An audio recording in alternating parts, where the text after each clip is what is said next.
In this lesson, you'll learn every essential skill: how to read segments accurately, compare proportions, calculate totals and differences, and avoid the most common traps seen on the SAT. By the end, you'll understand pie charts with confidence. A pie chart is a visual way to show how a whole is divided into parts. Each slice represents a category, and the size of that slice tells you the proportion it contributes to the total.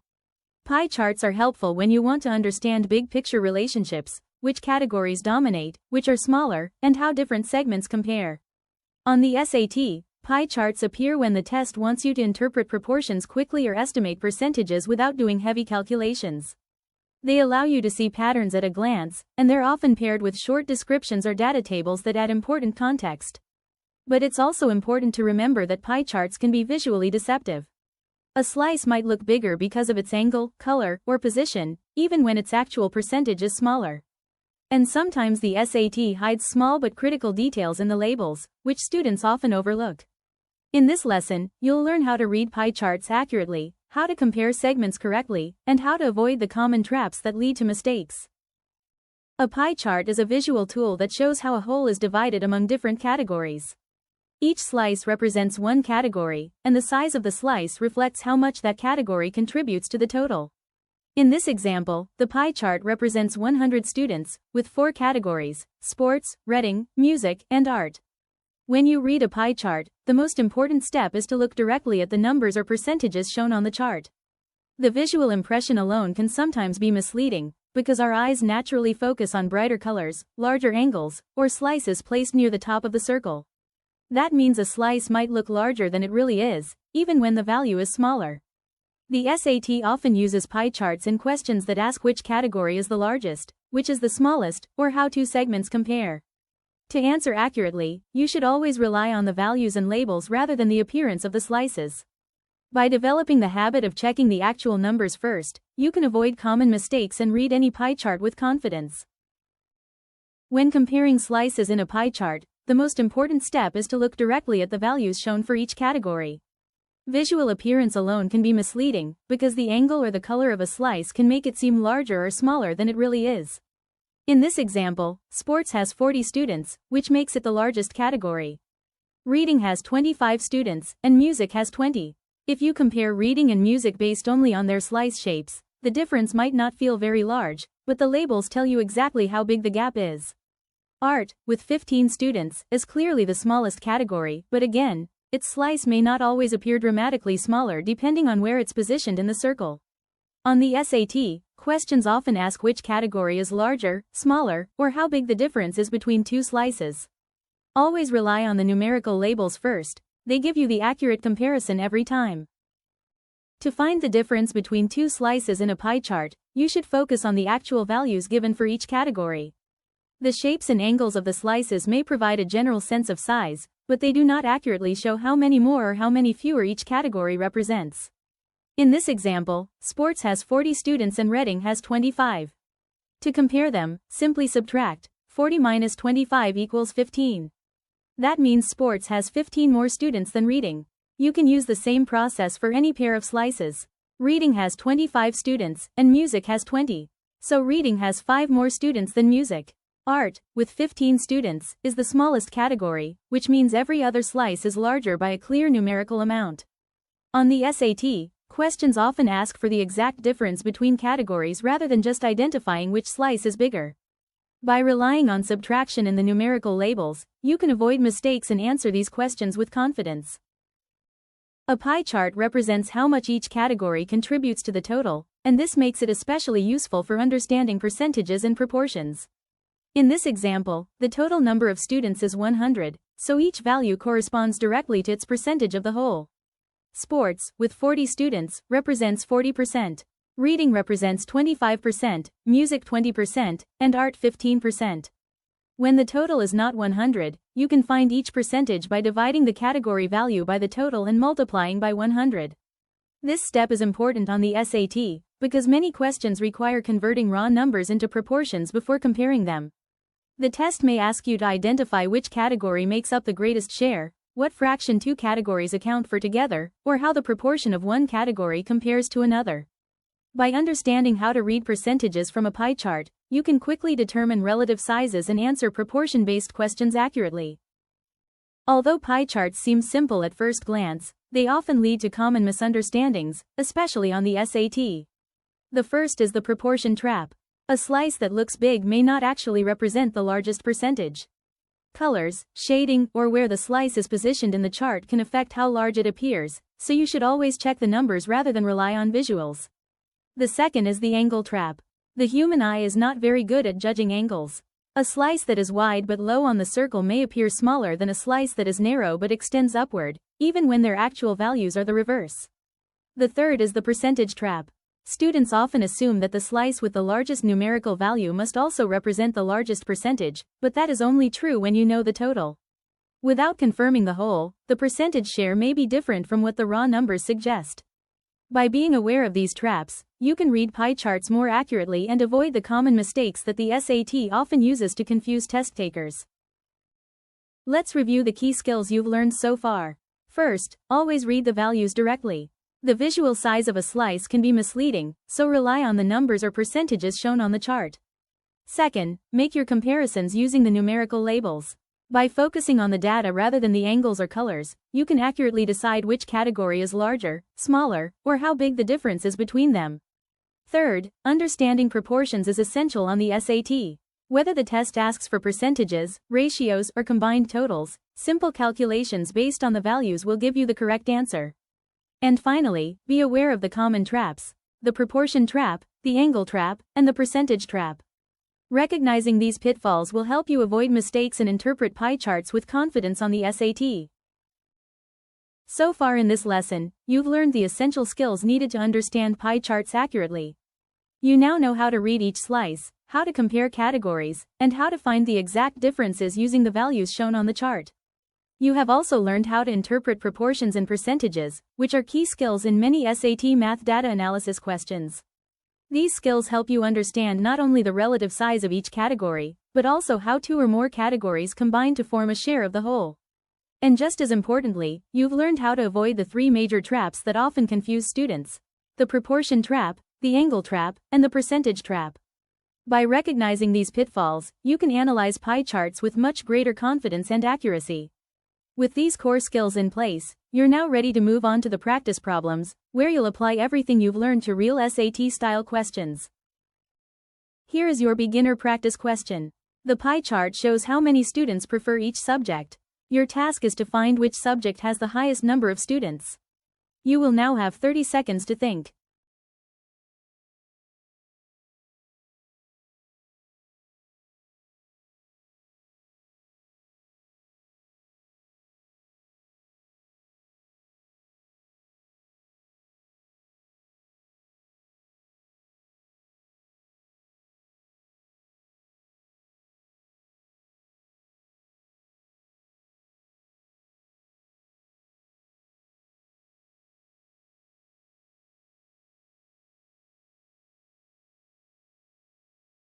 Let's walk through the answer together. The pie chart shows how many students prefer each school subject. To find the correct answer, we simply compare the values shown in each slice. Math has 40 students, science has 30, English has 20, and art has 10. Since 40 is the largest value among all four categories, the subject with the highest number of students is math. So the correct answer is choice A. When working with pie charts on the SAT, it's important to rely on the actual values or percentages displayed in the labels, instead of judging by the size or color of each slice. Visual impressions can sometimes be misleading, especially when angles or shapes make a slice look larger or smaller than it really is. Always read the numbers directly, compare them carefully, and then choose the category with the greatest value. This approach will help you avoid common mistakes and answer pie chart questions with confidence. Here is your second beginner practice question, using the same pie chart. Right now, math has 40 students, science has 25, English has 20, and art has 15. Imagine a change happens. English gains 10 additional students, and science loses 5 students. After these adjustments, your task is to determine which subject now has the second largest number of students.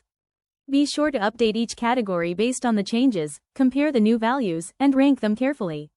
You have 60 seconds, pause the video and try solving it.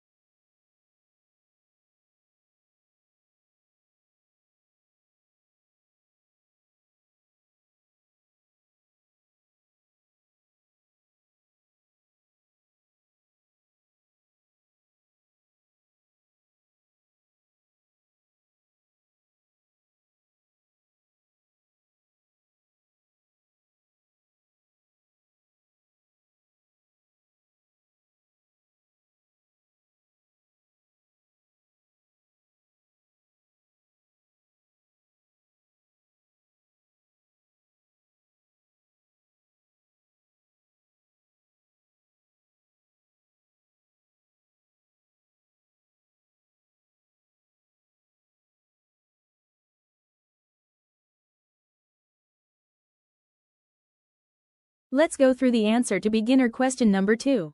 To solve this problem correctly, we first need to update the values based on the information given. English increases by 10 students, so its total moves from 20 to 30. Science decreases by 5 students, so it goes from 25 down to 20. Math stays at 40, and art remains at 15. Now let's compare the updated numbers. Math is still the largest with 40 students. After that, the next highest value is English, with 30 students. Science follows with 20, and art has the smallest number at 15. Therefore, the subject with the second highest number of students is English. Here is an important SAT tip. Whenever you see increases or decreases in a chart question, always adjust the values first before making any comparisons. If you compare the original numbers instead of the updated ones, you will likely choose the wrong answer. Small changes can easily shift the rank order. So remember, rewrite the data, confirm the new totals, and then compare. With this strategy, you can avoid one of the most common mistakes students make on SAT data analysis questions. Here is your intermediate practice question. The pie chart on the right shows how many students are in 4 different school clubs. Science club has 50 students, drama club has 40, sports club has 30, and art club also has 30. All of the slices together represent the total number of students in these clubs. Your task is to find what % of all students are in science club or drama club combined. Use the numbers from the chart, add the 2 clubs, compare that to the total, and then convert it to a %. You have 60 seconds, pause the video and try it.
Let's walk through the explanation step by step. In this problem, we are asked what % of all students belong to either the science club or the drama club. To answer this type of question correctly, the most important idea is to use the actual numbers provided, rather than relying on the visual size of the slices in the chart. First, look at each category. The science club has 50 students, and the drama club has 40 students. If we combine these 2 groups, the total becomes 90 students. Up to this point, all we have done is add the values for the 2 slices we are interested in. Next, we need to determine the whole population represented in the pie chart.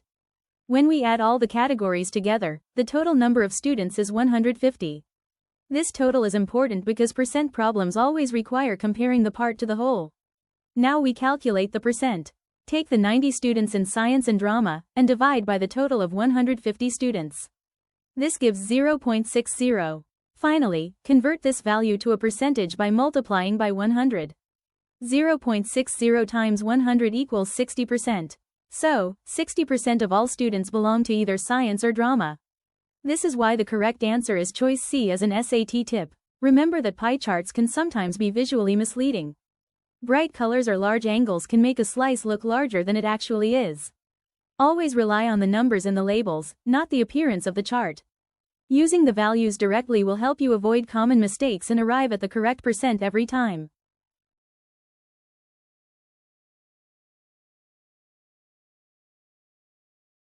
Here is an advanced question. The pie chart shows how many students participate in 4 different after-school activities. Your task is to determine which activity makes up the largest percentage of the whole, and what that percentage is. You will have 120 seconds to think.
Let's go through the explanation for this advanced pie chart question. The chart shows 4 after-school activities: sports, music, reading, and art. The numbers for each category are 60, 50, 45, and 45 students. To find which choice has the largest percentage, we first identify the total number of students. Adding all 4 categories together gives us 200 students in total. Sports has 60 students, which is the highest number among the 4 groups. To understand its percentage of the whole, divide 60 by 200. This gives 30%. However, the answer choices do not include 30% exactly. Instead, they offer approximate values such as 28%, 25%, and 22%. In SAT data questions, it's common for the choices to use rounded or estimated percentages rather than the precise value you calculate. So the correct approach is to compare your exact percentage with the options provided and select the closest one that matches the correct category. In this case, 28% is the closest value to 30%, and it is paired with sports, which is the largest category. That makes option A the correct answer. Remember this SAT tip. Always compute the real values first, then match them to the answer choices, because the visual size of a slice or the colors can be misleading. Rely on the numbers, not the appearance. Let's wrap up everything you learned in this lesson. Today, you practiced how to read pie charts accurately and interpret what each slice really represents. You also learned how to compare categories, understand proportions, and avoid the common traps that pie charts create, such as misleading slice sizes or confusing colors. We also walked through SAT-style percentage questions, where the key is always the same. Trust the numbers, not the appearance of the chart. Visual impressions can often be wrong, so rely on the exact values shown or the totals you calculate. With the skills you built today, you're getting stronger and more confident in reading charts and extracting the right information. These foundations will help you tackle any SAT data analysis question, especially those that require comparing categories or estimating percentages. Great work today, you're ready for the next challenge.